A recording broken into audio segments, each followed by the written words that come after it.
तो आज हम करेंगे बीपीटी थ्योरम, जिससे कि बेसिक प्रोपोर्शनैलिटी थ्योरम कहते हैं और थेल्स थ्योरम भी कहते हैं। आपके बोर्ड के एग्जाम्स के अकॉर्डिंग ये जो थ्योरम है बहुत ही ज़्यादा इंपॉर्टेंट है।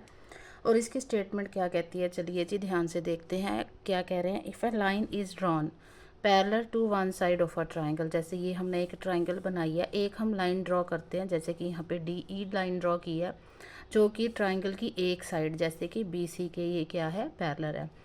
To intersect the other two sides in distinct points, मतलब ये जो दूसरी दो साइड्स हैं उनको दो पॉइंट्स के ऊपर क्या कर रही है, इंटरसेक्ट कर रही है। जैसे ए बी के ऊपर डी के ऊपर इंटरसेक्ट कर रही है और ए सी के ऊपर क्या इस पे कर रही है, ई के ऊपर इंटरसेक्ट कर रही है। The other two sides are divided in the same ratio. हमने क्या प्रूव करना है कि ये दोनों साइड्स जो हैं ये क्या है, सेम रेशो में है। मतलब A D upon D B किसके इक्वल होगा, ए ई अपॉन ई सी के। ठीक है जी। सबसे पहले आपने क्या करना है, इस थ्योरम की जो स्टेटमेंट है इसको भी याद रखना है, क्योंकि कई बार जो होता है एग्जाम में ऐसा पूछा जाता है, state and prove Thales theorem. ठीक है, तो स्टेटमेंट भी आपने खुद से लिखनी होती है, तो इसको याद रखिएगा। उसके बाद आपने बनानी है ये डायग्राम। और अब हम सबसे पहले स्टार्ट करेंगे, तो क्या लिखेंगे, सबसे पहले हम लिखेंगे गिवन। क्या दिया हुआ गिवन, अकॉर्डिंग टू इस फिगर के हम लिखेंगे गिवन ट्राइंगल दी हुई है ए बी सी। ठीक है जी, क्या लिखेंगे, triangle A B C in विच, इसके अंदर क्या है, डी ई जो लाइन है, ये जो डी ई लाइन है कि किसके पैरेलल है, बी सी के। D E is parallel to B C. और क्या दिया हुआ, और दिया हुआ है कि जो है ये पॉइंट्स डी और ई, इस डी ई लाइन के ये दोनों साइड्स को, ए बी को और ए सी को इंटरसेक्ट कर रहे हैं एट डी एंड ई। ठीक है, तो हमने क्या लिखा, triangle A B C in which D E is parallel to B C intersect A B and A C at D and E respectively. मतलब कि ये जो लाइन हमने पैरेलल ड्रॉ की है ये किसको इंटरसेक्ट कर रही है, ए बी को और ए सी को, कहाँ पे, डी पे और ई पे। ठीक है जी, हमने क्या करना है, हमने प्रूव करना है, क्या प्रूव करना है, टू प्रूव क्या करना है हमने, कि ये जो है इनकी रेशो है ये डिवाइड हो रहा है इन द सेम रेशो। लिखा है ना, the other two sides are divided in the same ratio. मतलब A D upon D B, देख रहे हैं ना, A D upon D B किसके इक्वल प्रूव करना है हमने, ए ई अपॉन ई सी के। ठीक है जी, ये हमने प्रूव करना है। इसके लिए सबसे पहले हम करेंगे कंस्ट्रक्शन। क्या करेंगे, कंस्ट्रक्शन। क्या होगी कंस्ट्रक्शन, कंस्ट्रक्शन में हम क्या करेंगे, ज्वाइन करेंगे किसको, बी ई को और डी सी को। तो यही लिखेंगे, join B E and D C. और क्या कंस्ट्रक्शन करनी है, और हमने करनी है, एक हमने परपेंडिकुलर ड्रॉ करना है यहाँ से डी से। मान लीजिए डी से एक परपेंडिकुलर ड्रॉ किया जिसको नाम दे दिया M. D M perpendicular draw करेंगे जो कि ए सी पूरे के ऊपर भी और ए ई के ऊपर भी क्या होगा, परपेंडिकुलर होगा। यहाँ पे ये हमने पहले वाला लिख दिया। आल्सो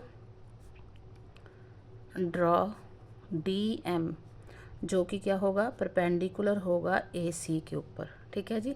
और क्या करना है, एक ई की तरफ से परपेंडिकुलर ड्रॉ करना है जिसको हम ई एन नाम दे देते हैं।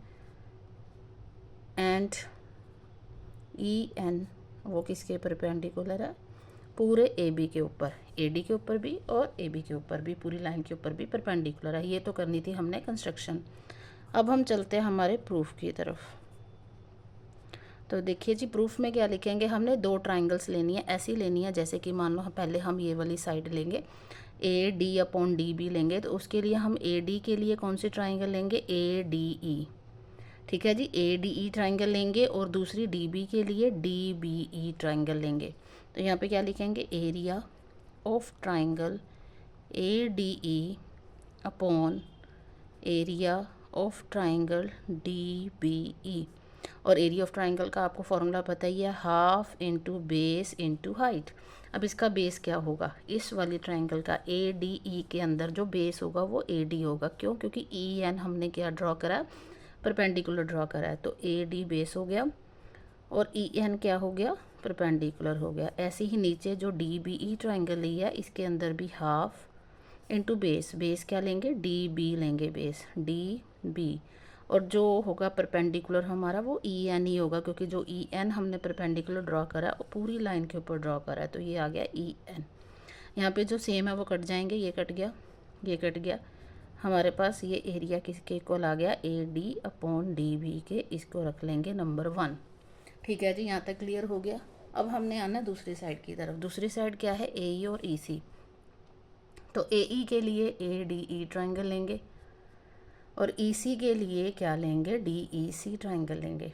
तो फिर से वैसे लिखेंगे, now area of a triangle A D E upon area of triangle D E C, ये वाली डी ई सी, ये किसके इक्वल होगा, हाफ इंटू बेस। अब बेस क्या लेना हमने, ए ई लेना है, ए ई इंटू इसके ऊपर लाइन के ऊपर जो ए ई है या ए सी है, इसके ऊपर परपेंडिकुलर क्या है, डी एम परपेंडिकुलर है, तो यहाँ पे क्या लिखेंगे, डी एम। और नीचे वाली ट्राइंगल के लिए हाफ इंटू बेस, बेस क्या आएगा, ई सी, और परपेंडिकुलर दोनों के लिए कौन सा है, डी एम। जो सेम है काट दीजिए, तो ये आ गया ए ई अपॉन ई सी, ये है नंबर 2। अब हमने क्या करना है, अब हमने ये दोनों जो है इक्वल प्रूफ करना है, इन दोनों को इक्वल प्रूफ करने के लिए ये राइट हैंड साइड में जो है हमें लेफ्ट हैंड साइड्स को भी इक्वल प्रूफ करना पड़ेगा। और लेफ्ट हैंड साइड्स के अंदर आप देख रहे हैं जो न्यूमरेटर में area of triangle A D E, area of triangle A D, ये तो सेम ही है, मतलब ये तो इक्वल है। हमने किसको इक्वल प्रूफ करना है, इस डिनोमिनेटर्स वाली ट्राइंगल को। और ये कौन सी ट्राइंगल्स हैं, ध्यान से देखिएगा, ये जो ट्राइंगल्स हैं हमारे पास, जस्ट एक सेकेंड देखिए, सबसे पहली कौन सी ट्राइंगल है हमारी, डी बी ई ट्राइंगल है, डी बी ई ये वाली, ठीक है जी, ये ट्राइंगल है डी बी ई। और दूसरी कौन सी ट्राइंगल है, दूसरी ट्राइंगल है D E C.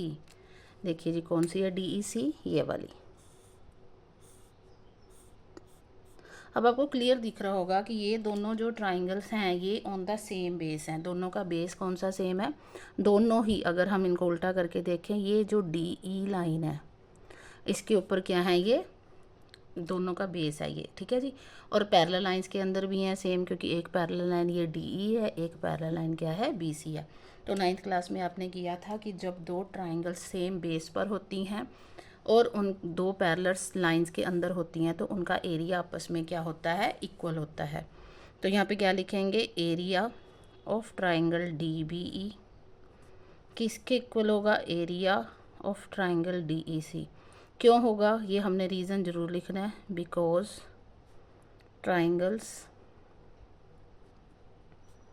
On the same base, कौन सा बेस है जी, D E, and same parallel lines कौन सी हैं, D E and B C are equal in area, कि ये आपस में क्या होती हैं, इक्वल होता है इनका एरिया। तो इसको दे देंगे नंबर 3, ठीक है जी। अब देखिए नंबर 3 से क्या हुआ, हमारा 1 नंबर का और 2 नंबर का जो लेफ़्ट हैंड साइड है, लेफ़्ट हैंड साइड आपस में क्या होगी, ये इक्वल होगी।